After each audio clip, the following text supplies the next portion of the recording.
Nous sommes le 15 octobre 2015 et je tiens à rendre grâce et gloire à Dieu qui m'a grandement béni aujourd'hui et témoigner à tous ceux que ça peut aider et encourager, que Dieu est celui qui répond toujours à vraiment toutes nos problématiques et les solutionne et apporte vraiment toutes ces réponses et ces solutions à tout ce qui pose problème dans nos vies et surtout qui vient nous faire rencontrer au bon moment les solutions à nos problèmes et combler tous nos besoins. Et je tenais à lui rendre grâce et gloire pour ça parce que euh, j'étais embêtée depuis quelques jours avec comment dire ça, un petit souci. J'ai fait, après avoir regardé un tutoriel sur YouTube, un moule en silicone selon les conseils qui étaient donnés dans ce tuto. Et en fait, tout content d'avoir réussi mon moule, ça j'ai réussi à le faire, ça a bien marché. Je me suis dit, bien maintenant, il me reste à passer à l'étape suivante, le mettre au four pour tester si ça fonctionne bien. Le moule était exactement comme il fallait, nickel chrome et tout le reste. Et pourtant, je l'ai mis au four et je me dis même heureusement que j'ai pas eu le réflexe de le mettre dans mon four micro-ondes puisque les températures sont encore plus élevées. Je l'ai mis dans mon four traditionnel mais à température basse pour tester, voir s'il fonctionne. Et bien malheureusement pour moi, le temps de tourner le dos pour aller faire quelque chose, le moule avait fondu dans le four et je peux pas dire, hein, honnêtement, je rends grâce et gloire à Dieu qui m'a quand même parlé et qui m'a mis cette pensée de me dire, et si jamais il fondait, est-ce que c'est bien la bonne chose à faire? Je me suis vraiment beaucoup interrogée avant de le mettre dans le four. Et à un moment, je me suis dit, d'un autre côté, je ne peux avoir la réponse qu'en testant, qu'en le mettant au four. Il n'y a que comme ça que je saurais s'il fonctionne avec mon four ou pas. Donc le four en lui-même, le moule en lui-même était réussi. Il y a tout simplement qu'il ne convient pas à ce type de four-là. Et par définition, je ne pouvais le savoir qu'en ayant mis le moule dedans. Donc, bon, j'aurais pas tellement pu faire autrement de toute manière que de le vérifier. C'était le seul moyen pour moi de le savoir et de le vérifier. Donc, bon, il fallait le faire. Malheureusement, comme je l'ai dit, le moule a totalement fondu dans le four, se mélangeant en plus à la meringue que j'y avais adjointe. Et résultat,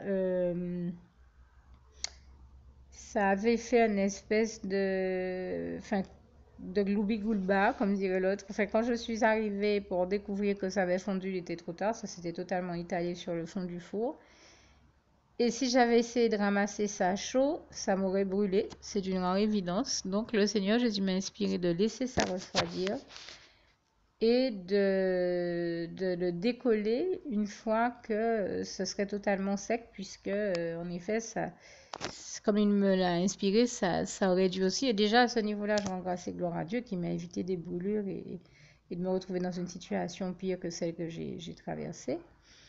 Et qui a utilisé frère ensuite pour me confirmer une chose que le Seigneur m'avait déjà inspirée, à savoir qu'il me fallait quelque chose comme une espèce de spatule, de racloir que certains ouvriers utilisent. Et il me fallait un outil bien particulier que certains ouvriers utilisent, un peu comme cette espèce de spatule un peu triangulaire, dont l'embout est un peu triangulaire que les peintres utilisent. Je savais qu'il me fallait ce type d'outil-là. Et je rends grâce et gloire à Dieu qui, hier soir, après que j'ai vu mon fils spirituel, après qu'il m'ait déposé à la maison, eh bien, le Seigneur me met à cœur de, de le rappeler ce matin, déjà pour prendre de ses nouvelles avant tout, et puis de, de lui parler de ce souci-là. Et parce que je n'arrêtais pas de me demander comment j'allais bien pouvoir faire pour me débarrasser de ça, puisque depuis que c'était collé au fond de mon four, je ne cuisinais même plus. Même moi qui suis passionnée de gastronomie, je faisais très attention pour ne pas me retrouver à avoir un souci de santé à cause de ce truc-là collé au fond de mon four. Et en fait, le Seigneur m'avait inspiré à travers un frère, je lui rends grâce et gloire, donc d'utiliser cette fameuse spatule. Et c'était une confirmation parce qu'il me l'avait déjà dit à moi. Mais je ne voyais pas encore où j'allais pouvoir me procurer ça. Et je suis même allée hier chez Monsieur Bricolage en me disant, ben, je vais en acheter une. J'ai fait la liste des choses dont j'avais besoin chez Monsieur Bricolage. Et quand je me suis retrouvée chez Monsieur Bricolage, j'étais tellement épuisée, fatiguée et autres que j'ai pas eu l'énergie, j'ai pas eu la force de penser à prendre ça, ni le réflexe, ni la force de le faire. Et quelque part, heureusement, gloire à Dieu qui a agi aussi puissamment en moi, puisqu'il savait très bien qu'il avait déjà prévu la solution à mon problème, puisqu'il a mis en fait au cœur de mon fils spirituel, quand je lui ai exposé la situation comme le Seigneur Jésus me l'a inspiré, et bien de venir me rendre visite aujourd'hui. Il me dit, mais attends, tu m'appelles pour prendre de mes nouvelles sur mon portable, mais là je suis sur la route, mais à 2 pas de chez toi, vraiment pas très loin. Je travaillais sur un chantier ce matin, j'ai cet outil-là dans mon coffre, je viens de l'apporter, il n'y a aucun problème. Et même mieux, quand il m'a demandé de lui montrer le fond de quoi il s'agissait, quand il a vu, il m'a dit, attends, mais je vais faire ça pour toi, puisque c'est vrai que ça demandait quand même de racler beaucoup plus fortement que ce que je pensais, et il fallait la force d'un homme pour y parvenir. Même lui a pris un petit temps à réussir à tout enlever. Mais je dis vraiment, gloire à Dieu qui m'a enlevé une épine du pied par ce biais-là, parce que c'était un truc incroyable, mais vrai. Vraiment, c'était tellement beau et tellement fort ce que Dieu a fait pour moi là encore, je continue à le voir faire des merveilles, des miracles et des prodiges, comme ce passage de Job 5, versets 8 à 9 nous le démontre bien, et nous continuons à voir Dieu faire les plus grandes merveilles. Nous continuons à contempler, émerveiller que nous sommes la gloire de Dieu, la splendeur glorieuse du règne de l'Éternel, notre merveilleux Dieu d'amour, comme il est écrit dans le psaume 145, versets 8 à 21. De plus en plus, davantage, chaque jour, nous le voyons aller de gloire en gloire, comme il est écrit en 2 Corinthiens 3, verset 18.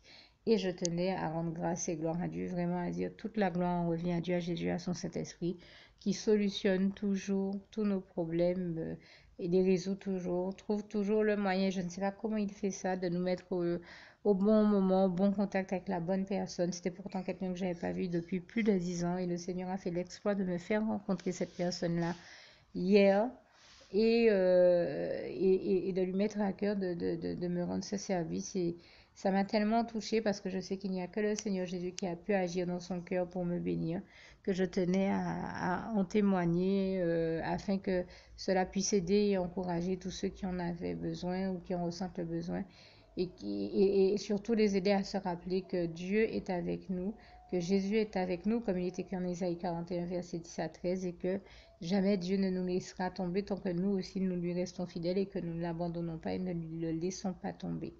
Si ce témoignage t'a touché ou vous a touché, n'hésitez pas donc également à adresser au Seigneur Jésus, surtout si vous ne l'aviez jamais fait cette prière auparavant. La prière qui va suivre juste à l'instant, à la fin de ce témoignage, le temps pour moi de vous citer ce passage si beau de la parole de Dieu. Euh, et pour moi, toute la parole de Dieu est magnifique et belle, hein, mais c'est que ce passage biblique est l'un de mes préférés, celui de Philippiens 4, verset 7. Que la paix de Dieu qui surpasse toute intelligence garde vos cœurs et vos pensées en Jésus-Christ. À bientôt.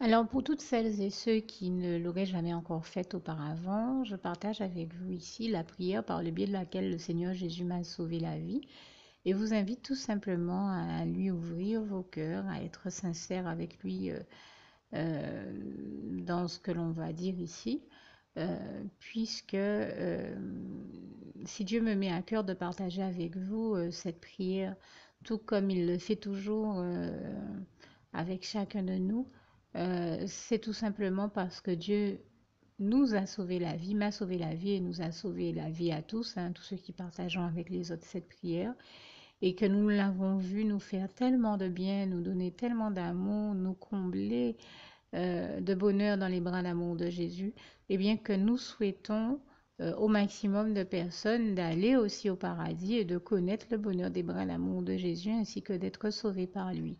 Mais bien entendu, pour être sauvé, encore faut-il prendre le temps de demander à l'être et d'accepter donc le Seigneur Jésus-Christ comme son sauveur personnel, ce qui est ici l'objet de cette prière.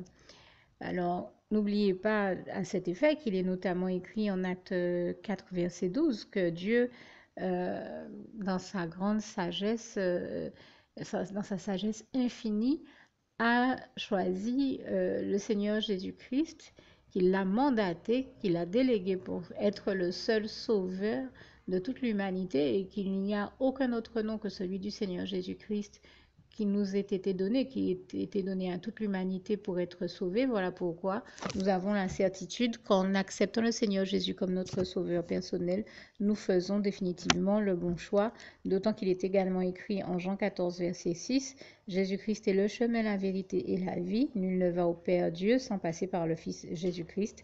Voilà pourquoi nous devons donc adresser au Seigneur Jésus la prière qui suit. Donc Seigneur Jésus-Christ, n'hésitez pas donc à dire cette prière à haute voix en vous mettant bien entendu dans un lieu où vous savez que vous pouvez prier en toute sérénité. Donc Seigneur Jésus-Christ, je t'accepte aujourd'hui comme mon sauveur personnel, moi un tel, vous dites votre nom et votre prénom. Et je te demande aussi, Seigneur, vraiment de continuer à veiller sur moi et sur ma vie. Je remets d'ailleurs toute ma vie entre tes mains, éternel mon Dieu, Jésus d'amour, Saint-Esprit, puisque tu en es le Créateur. Je remets cette vie entre tes mains, je te la donne puisqu'elle t'appartient, puisque tu l'as créée. Et je te demande de me conduire à toutes les victoires et réussites que tu as prévues pour ma vie. Tout comme je te demande aussi pardon, éternel mon Dieu, Jésus d'amour, Saint-Esprit, pour tous les péchés que j'ai commis tout au long de ma vie, dès le début jusqu'à la date d'aujourd'hui incluse. Pardon aussi, Seigneur Jésus, pour toutes les fois où j'ai fait mal à ton cœur. Et surtout, merci, Seigneur Jésus, quand le bon moment sera venu pour ça, de revenir me chercher pour m'amener avec toi dans tes bras d'amour au paradis où je veux demeurer et continuer à te servir et à t'appartenir pour l'éternité en éternité. Et c'est au nom puissant du Seigneur Jésus-Christ que j'ai fait cette prière. Soyez bénis, vous tous qui avez fait cette prière, que Dieu vous garde et vous bénisse tous. Et surtout, n'oubliez pas de partager cette prière avec le maximum de personnes autour de vous, tous vos contacts, famille, amis et bien-aimés, et que Dieu vous en bénisse. À bientôt.